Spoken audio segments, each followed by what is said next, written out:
the same way, this drawing by Escher, I think also invites us into a re-examination of our notions of cause and effect. I think Escher really is a brilliant genius, and with both of these hands drawing what appears to be itself, he really does raise the question of the chicken and the egg here, or which hand is drawing which.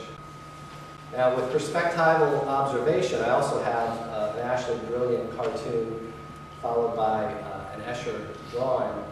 And in the United States, this expression about seeing is believing is quite common. In fact, it would be a typical aphorism, what's worded down there below.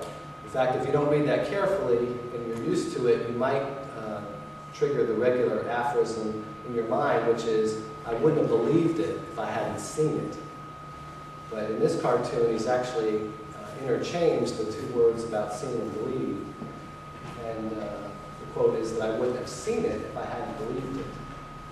And I think what he's trying to suggest here is that we all have these preformed beliefs, we all have prior experience, and people that assume perspectival observation suggest that although it may be possible in some circumstances to suspend some of our previously formed beliefs, that it may be the case that we really can't suspend all of them, and we can't come to any situation as a blank slate.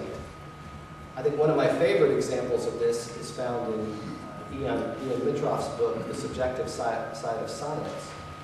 And that book is about a study that he conducted concerning the Apollo space program. And before there had been travel to the moon, and there had been samples brought back from the moon, many scientists had developed a lot of theory relative to the moon. Things like the age of the moon, general geochemical and petrological makeup, seismic and magnetic conditions, and things of that nature. Of course, once we were able to bring back actual samples of the moon, then some theories became much stronger in their credibility, and others became much more in doubt. And what Mitroff did was to interview 42 leading scientists associated with the Apollo space program at about 4 intervals while different Apollo space shots were being sent off to the moon and returning. And what he discovered when he interviewed them was that for the scientists whose theories went out of favor, for the most part, they really didn't change their mind at all. That they might take issue with the sample and say, well, that space shot landed on an unrepresentative portion of the moon, or something like that. They would take issue with anything except the possibility that their own theory needed to be revisited. In fact, he went and asked one of the scientists whose theory was strengthened. He said, well, why don't the other people change their views and move over to some of these theories that seem to have much more credibility now that we've got the actual samples that we've worked with? And I'll read a quote from one of those scientists. He said, well, they just don't change, do they? But then, perhaps if I were honest with myself, I'd say that I haven't changed much either. And again, I'm not so sure that it's always bad for science, for scientists not to change easily, although it can be extremely dangerous and irritating at times.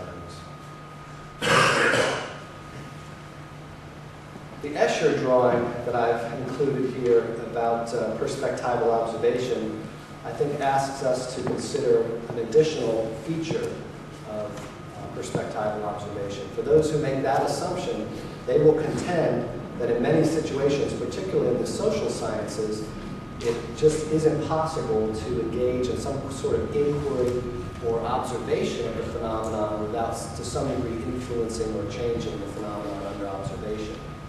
So in this painting, got an individual there who is viewing a painting in an art gallery.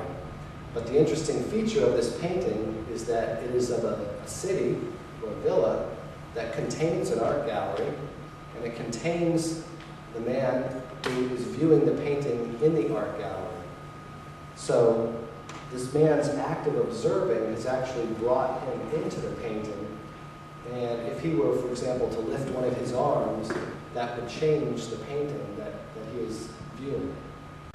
Now, I haven't found nearly as rich images to describe holism as I have, I think, for the first two, but this diagram, taken from a book by Banner and Gandhi, Gagne, they've labeled the left one as organizations from the Cartesian Newtonian viewpoint.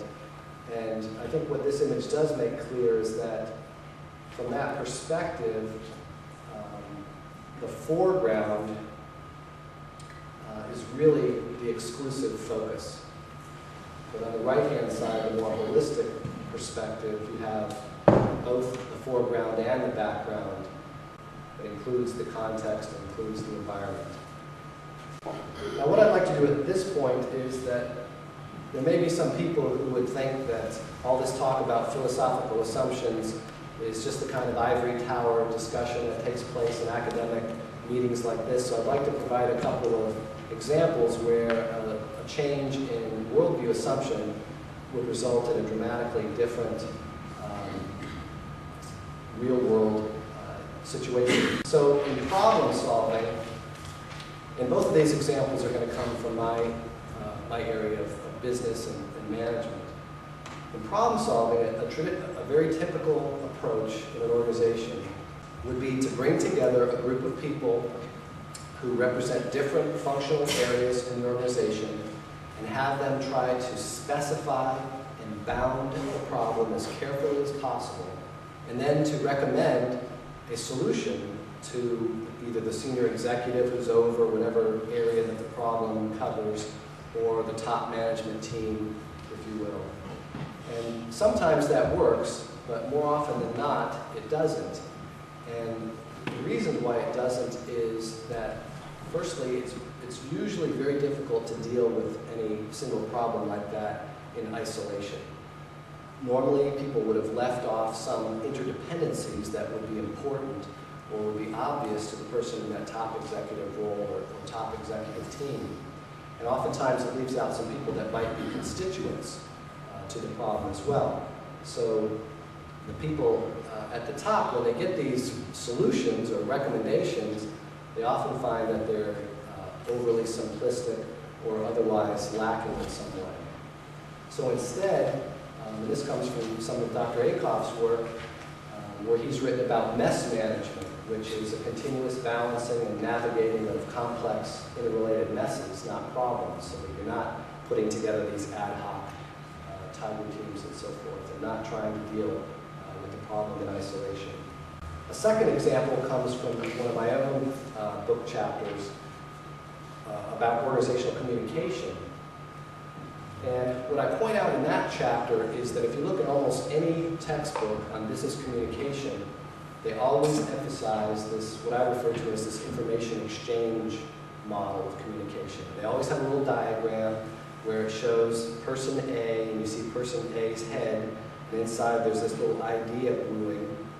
And so then person A has the idea, they go through some encoding process to make that idea into words, and then they send that idea out to person B. Person B's got, her head will be in the picture, and it goes in her ear, and then she's got some decoding process that takes place. And if everything works perfectly, the image that was in person A's head is now also in person B's. There isn't anything wrong with what I just described about that type of communication. But what it does do is to put in the foreground the coding and decoding process. And certainly, in order to be an effective communicator, you've got to have some level of competence with coding. So much more than that. And what I've come to believe is that communication is really more about relationship. That what we're doing when we have interactions is continually checking or testing out trust with each other. So what I find is that what I'm really doing is looking out for and listening for the kind of the what, the how, and the why that's being communicated, and to see whether or not any red flags go up for me. And if not, then I sort of go away. If managers were to be trained in organizational communication using that information exchange model, we'd probably see some improvement on the margins, but the much more dramatic possibility for results is if we are to have managers to be trained to think of communication as about developing and maintaining a relationship.